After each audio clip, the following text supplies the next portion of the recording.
If you're seeing this, it's not an accident. Something just activated. Don't skip. This moment changes how reality responds to you. Subscribe now and stay aligned with this frequency. This is where awakening continues. If you are seeing this right now, understand this clearly and without hesitation. This moment is not random, it is not an accident, and it is not a coincidence created by algorithms alone, because there is a deeper intelligence moving beneath the surface of everything you experience. An intelligence that operates beyond linear cause and effect, beyond time as you understand it, beyond logic as it has been taught to you. And what you are encountering right now is a precise intersection between your awareness and a frequency that could only be received when you were ready to notice it. Because quantum consciousness does not announce itself loudly. It does not force its way into your life. It appears subtly, quietly, almost invisibly, and yet when it arrives, something inside you recognizes it immediately, even if your conscious mind struggles to explain why. Because this recognition is not mental, it is cellular, it is energetic, it is ancient. It is the remembering of something you have always known but temporarily forgot while playing the role of a limited self in a vast universe that taught you to see separation where none exists. And what you are beginning to experience now is the loosening of that illusion, the soft collapse of old boundaries, the gentle cracking of a shell that once protected you but now restricts you. Because quantum consciousness is not about becoming something new. It is about remembering what you already are beneath the layers of conditioning, fear, identity, and survival-based thinking that shaped your perception of reality. And as this remembering begins, reality itself starts to feel different. Not because the external world has changed yet, but because the observer has shifted. And when the observer shifts, the entire field responds. Because consciousness is not inside reality. Reality is inside consciousness, and this is the first truth that must be felt rather than understood, because the quantum field responds not to words, not to wishes, not to surface-level desires, but to the deeper coherence between awareness, emotion, intention, and identity. And for most of your life you were taught that you are a body moving through space, a mind reacting to circumstances, a person at the mercy of time, chance, and external forces. But quantum consciousness reveals something radically different, something both unsettling and liberating, which is that you are not a fragment inside the universe. You are an expression of the universe experiencing itself through a localized point of awareness.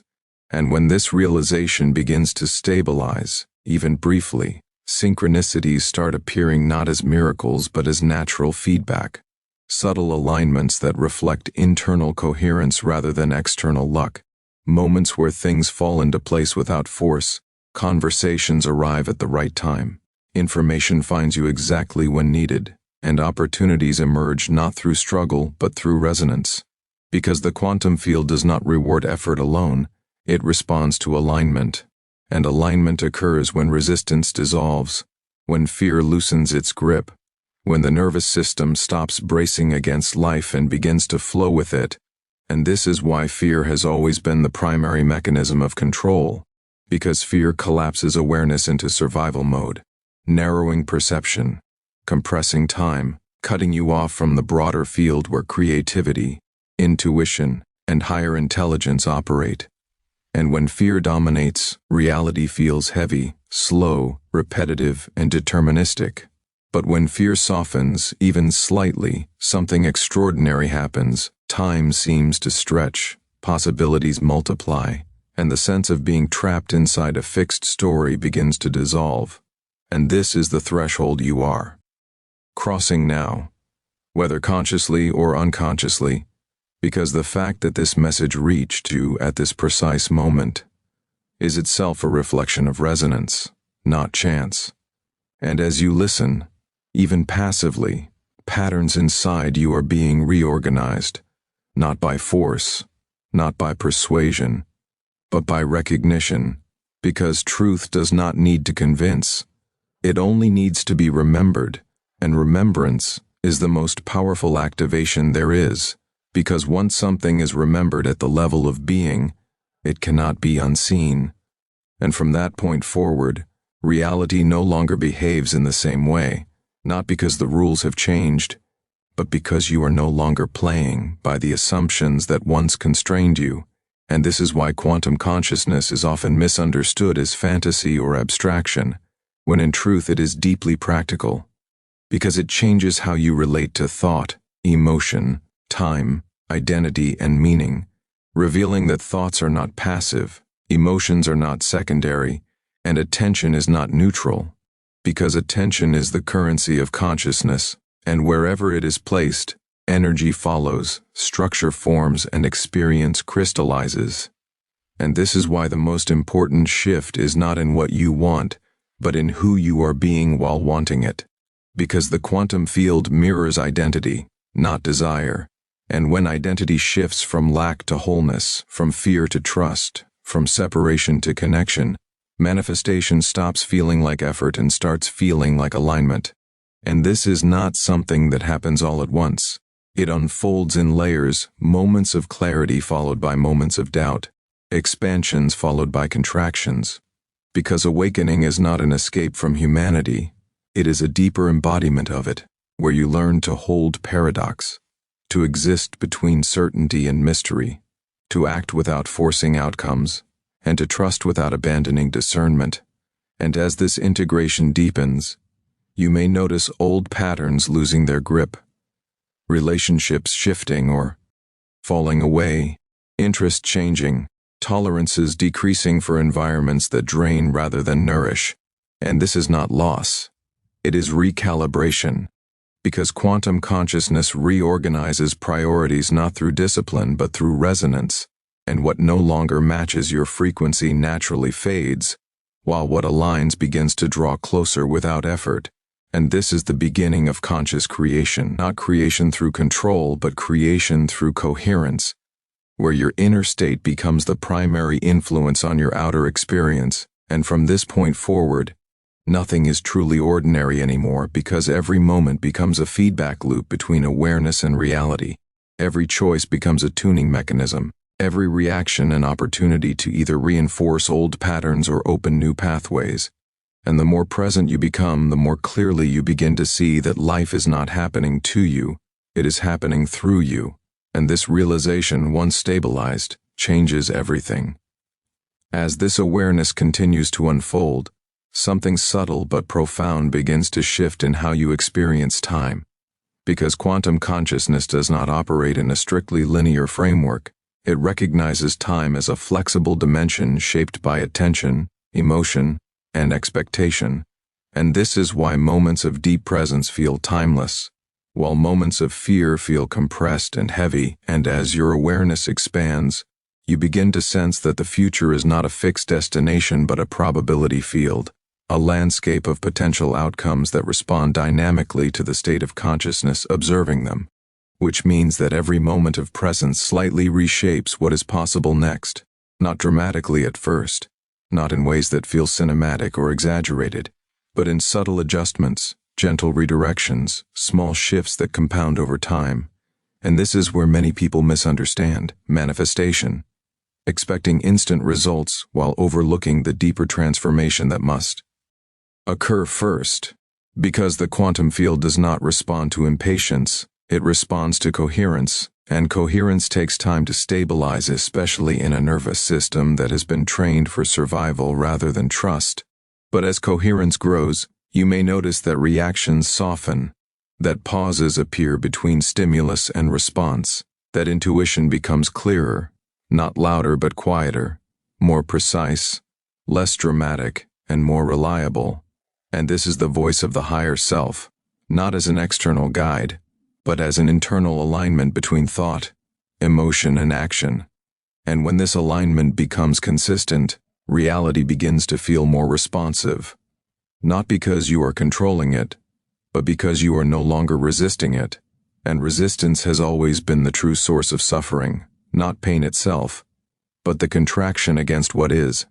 the insistence that reality conform to a narrow expectation rather than allowing it to unfold through a wider intelligence. And quantum consciousness is the recognition that intelligence is not confined to the mind. It exists in the body, in emotion, in intuition, in the field itself. And when you learn to listen to this broader intelligence, decision-making becomes less forced, effort becomes more efficient, and struggle loses its central role, replaced by a sense of participation rather than opposition. And this is where surrender is often misunderstood, because surrender is not giving up, it is letting go of false control.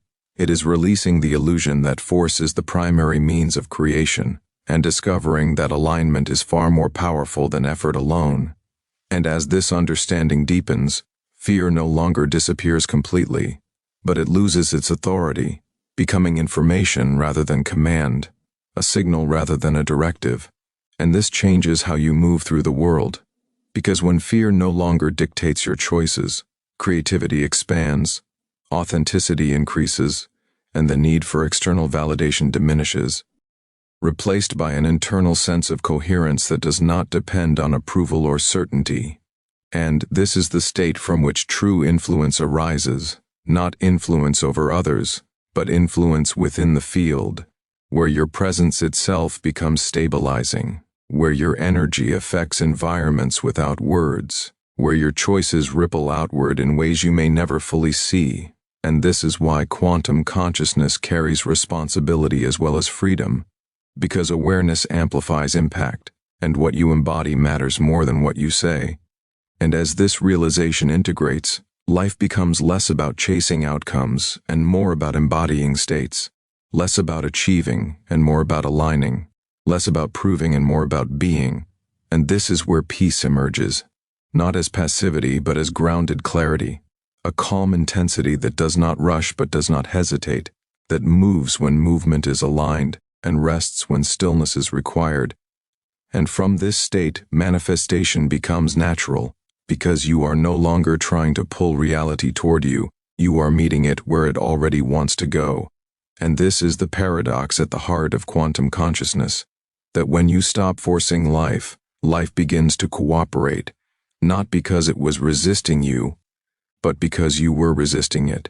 And now, as this resistance dissolves, even partially, you begin to feel something that cannot be manufactured, something that cannot be taught, something that can only be recognized, which is the quiet certainty that you are not small, not separate, not temporary, but an ongoing expression of infinite awareness, localized but not limited, specific but not confined, human yet deeply connected to the vast intelligence that animates all things. And this knowing does not need to be declared.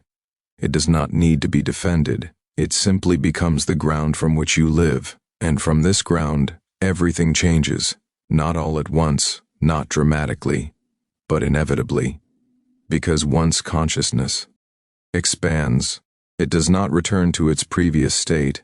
It only continues to unfold. And what you are experiencing now is not the end of a journey, it is the beginning of a new way of perceiving, creating, and participating in reality itself. As this state of awareness becomes more familiar, you may begin to notice that the way you relate to your own thoughts is changing, not because the thoughts disappear, but because you are no longer completely identified with them. And this is one of the most important thresholds in the expansion of consciousness, because identification is what gives thoughts their power, not their content. And when identification loosens, thoughts become signals rather than commands, passing phenomena rather than fixed truths. And this shift alone begins to free an enormous amount of energy that was previously locked into mental repetition, self-judgment, and imagined futures that never arrived. And as this energy becomes available, it naturally flows into perception, into creativity, into presence. And you begin to see more clearly how much of your previous experience was shaped by unconscious loops rather than deliberate choice, because the mind was trained to repeat what felt familiar rather than what was aligned. And familiarity often masqueraded as safety even when it produced dissatisfaction. And quantum consciousness reveals this pattern gently, without blame, without urgency, allowing awareness to do what force never could, which is dissolve the loop by seeing it fully, because what is seen clearly no longer needs to repeat itself to be noticed. And this is why awareness itself is transformative not as a technique but as a state, because awareness integrates what resistance fragments, and as integration deepens, emotional patterns also begin to reorganize, not by suppression but by inclusion, as emotions are no longer treated as obstacles to be overcome, but as information moving through the system, signals pointing toward alignment or misalignment, coherence or contraction, and when emotions are allowed rather than resisted, they complete their cycles more efficiently, leaving behind clarity instead of residue, and this emotional clarity strengthens intuition because intuition is not separate from emotion. It is emotion refined by awareness, perception guided by coherence rather than impulse, and as intuition strengthens, decisions begin to feel simpler, not because life becomes simpler, but because internal conflict decreases. And this reduction in internal conflict is one of the clearest signs that quantum consciousness is stabilizing, because fragmentation dissolves when awareness becomes unified, and unified awareness naturally organizes experience more efficiently than a divided mind ever could. And this efficiency expresses itself as timing, not haste, precision rather than urgency, and an increasing sense that you are moving with something rather than pushing against everything. And this sense of movement with is what many traditions have described in different ways. But at its core, it is the recognition that intelligence is not something you generate alone. It is something you participate in. And when participation replaces domination as your primary mode of engagement with reality, life begins to feel less adversarial and more responsive, not always comfortable, not always easy, but meaningful in a way that effort alone could never manufacture. And this meaning is not derived from outcomes, it arises from coherence between inner state and outer action. And when coherence becomes the priority, success is redefined, no longer measured solely by accumulation or validation, but by depth, clarity, and resonance. And from this perspective, even challenges take on a different texture, no longer experienced as punishments or obstacles, but as information-rich experiences that refine awareness, strengthen alignment, and reveal subtler layers of resistance that were previously invisible. And this reframing does not eliminate difficulty, but it eliminates unnecessary suffering, because suffering thrives on misinterpretation, on the belief that difficulty means failure or misalignment, when often it simply indicates growth, recalibration, or the shedding of outdated structures that can no longer support expanded awareness. And as these structures dissolve, you may feel periods of uncertainty, moments where old identities no longer fit and new ones have not fully formed. And this in-between state can feel disorienting if resisted, but when allowed, it becomes one of the most fertile phases of transformation, because it is in this openness that new configurations of self and reality can emerge. Configurations that are not based on reaction or inheritance, but on presence and choice. And this is where conscious creation becomes embodied rather than conceptual, because you are no longer trying to think your way into a better future, you are allowing your state of being to reorganize the field around you. And as this continues, you may begin to sense a quiet confidence that does not need to announce itself, a stability that does not depend on control, and a trust that does not require certainty. And this trust is not naive, it is experiential, built not on belief but on repeated recognition that when alignment is prioritized, reality responds in ways that are often more intelligent than the plans the mind alone could design. And this recognition deepens humility without diminishing agency, because you understand that you are both a participant and a conduit, both an individual perspective and an expression of something far larger. And from this understanding, compassion naturally expands, not as obligation but as recognition, because separation loses its credibility when awareness perceives itself in multiple forms, and this expanded compassion subtly reshapes how you move through the world, how you listen, how you respond, and how you create. And it is from this state that quantum consciousness fully matures, not as an escape from life, but as a deeper, more integrated participation in it. where presence becomes your anchor, coherence your compass, and awareness the medium through which reality continues to unfold. Now here's the question for you: what part of the country are you watching the story from? Drop your state in the comments below.